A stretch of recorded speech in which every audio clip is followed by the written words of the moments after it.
তুই কি শুনেছিস আমাদের গ্রামে একটা অদ্ভুত গাছ আছে? কিসের গাছ? লালুর ডিমের গাছ। রাত হলেই ওতে নাকি সাদা চোখে ডিম ধরে। ডিম গাছে ধরে? এসব মিথ্যা কথা কে বলেছে? মিথ্যা কথা নয়, একদম সত্যি, আমি নিজে দেখেছি। তুই সত্যি বলছিস রামু?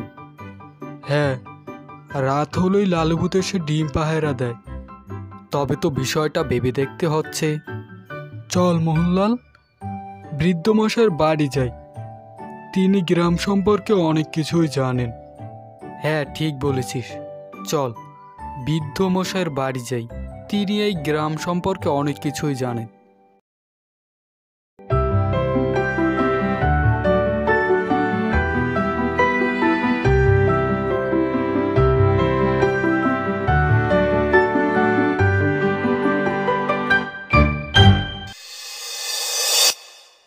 বৃদ্ধ মশাই, আপনি কি জানেন লালুর ডিমের গাছের গল্পটা কি সত্যি? শুনেছি, কিন্তু কেউ সেই ডিম ছুঁতে সাহস করেনি। যারা একবার গিয়েছে তারা আর কখনো ফিরে আসেনি। তাহলে কি ওটা আসলেই লালু ভূতের গাছ? এটা এক রহস্য ছেলেরা।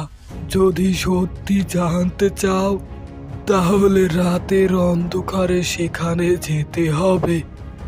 চল রামু, আজকে রাতেই যাই, কপালে যা আছে। হ্যাঁ, তাই চল, কপালে যা লেখা আছে তাই হবে।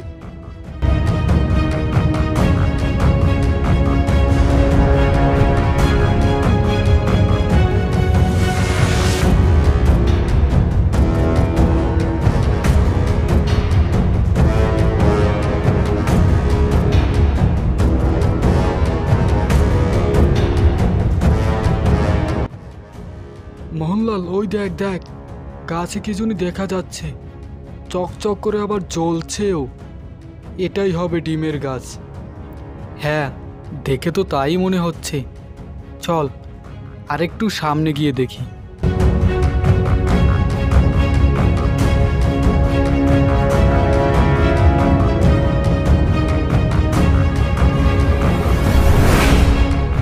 কে তোরা?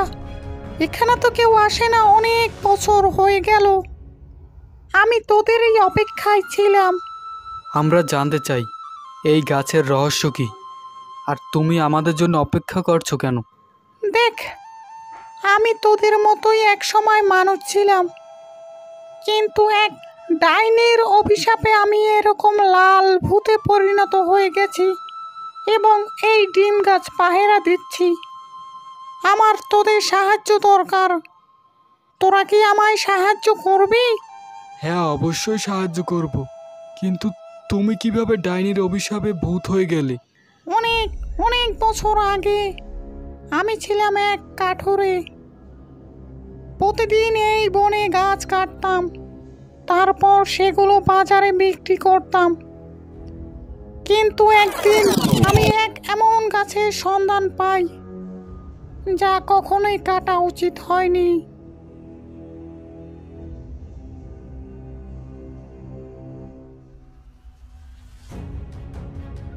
আরে, এটা কি গাছ? এই গাছ তো আমি দূরের কথা, আমার পূর্বপুরুষও কখনো দেখেনি। এই গাছটা কেটে বাজারে বিক্রি করলেই নিশ্চয়ই অনেক দাম পাওয়া যাবে।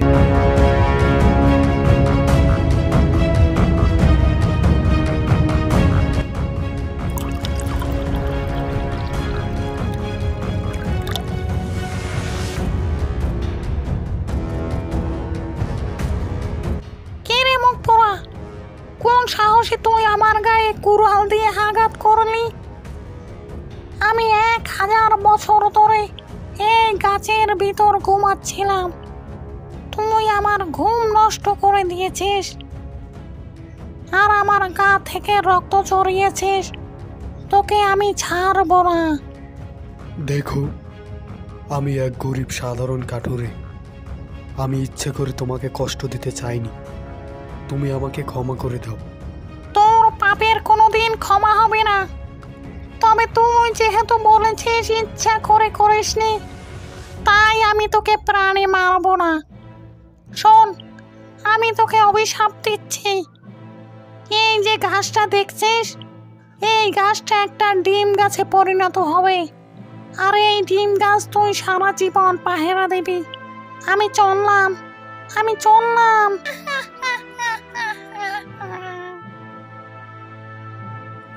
তারপর থেকেই আমি এই গাছ পাহারা দেই, আর এই জঙ্গলের পশু পাখির মাধ্যমে জানতে পারি ওই ডাইনির কথা, ওই ডাইনিকে কিভাবে মারা যাবে।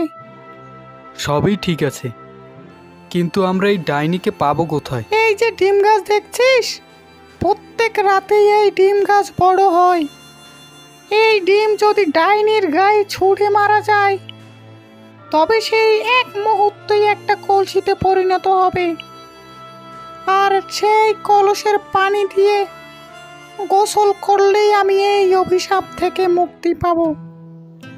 সবই ঠিক আছে, কিন্তু আমরা এই ডাইনিকে পাবো কোথায়? ডাইনিকে পেতে হলে এই গাছের নিচে একটা গর্ত করতে হবে। সেই গর্ত আমি মন্ত্রভূত করে দেব, আর সেই পথ দিয়ে তোরা অন্য জগতে পৌঁছে যাবি। সেখানে ডাইনি লুকিয়ে আছে। ঠিক আছে, আমরা এক্ষুনি এখানে গর্ত করার ব্যবস্থা করছি।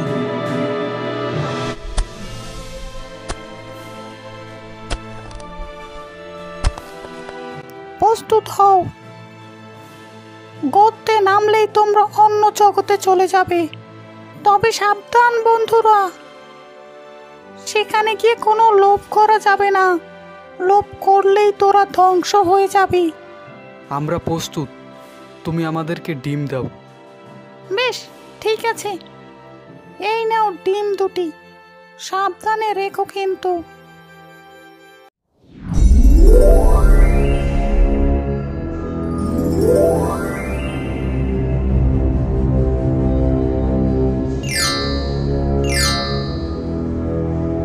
আমরা কোথায় চলে এলাম? এটা অসম্ভব। এই জগতে সব কিছুই অন্যরকম, সাবধানে চলতে হবে।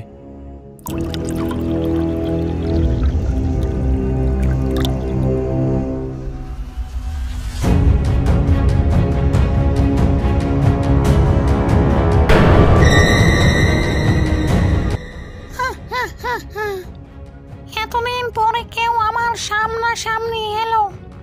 তোরা কিভাবে এলি এখানে? তোর খেলা শেষ ডাইনি, আমরা তোর অভিশাপ শেষ করতে এসেছি।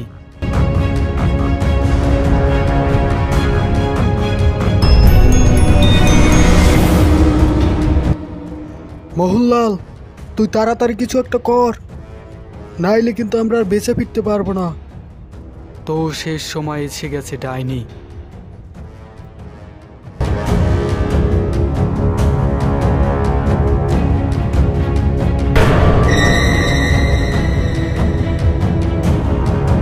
হয়ে গেল, ডাইনি শেষ। এখন আর আমাদের কোনো চিন্তা নেই।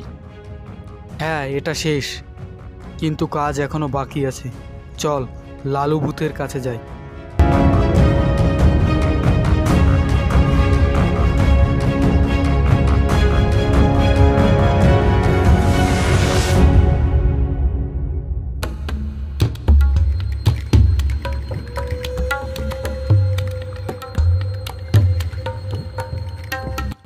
দেখ দেখ মোহনলাল, একটা সোনা ভর্তি কত মূল্যবান কলসি।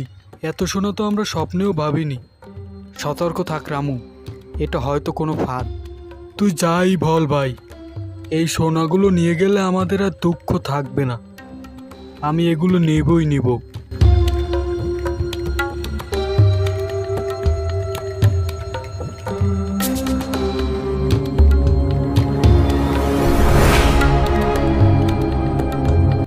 এ কি হলো? এবার কি হবে? রামু তো পাথরে পরিণত হয়ে গেল। এখন কি করা যায়? এই কলসির পানিই তো ডাইনির সকল শক্তির উৎস। যাই, এই কলসির পানি রামুর পাথরের গায়ে দিয়ে দেখি।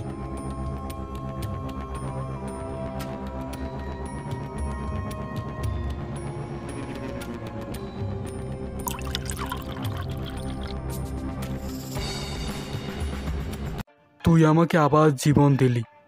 এবার আমি বুঝতে পেরেছি লোভে পাপ আর পাপে মৃত্যু। চল তাড়াতাড়ি এখান থেকে বেরিয়ে যাই।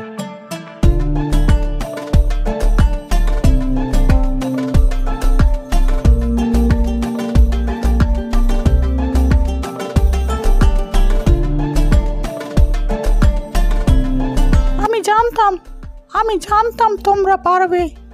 দাও, এবারে পানি আমার গায়ে ঢেলে দাও।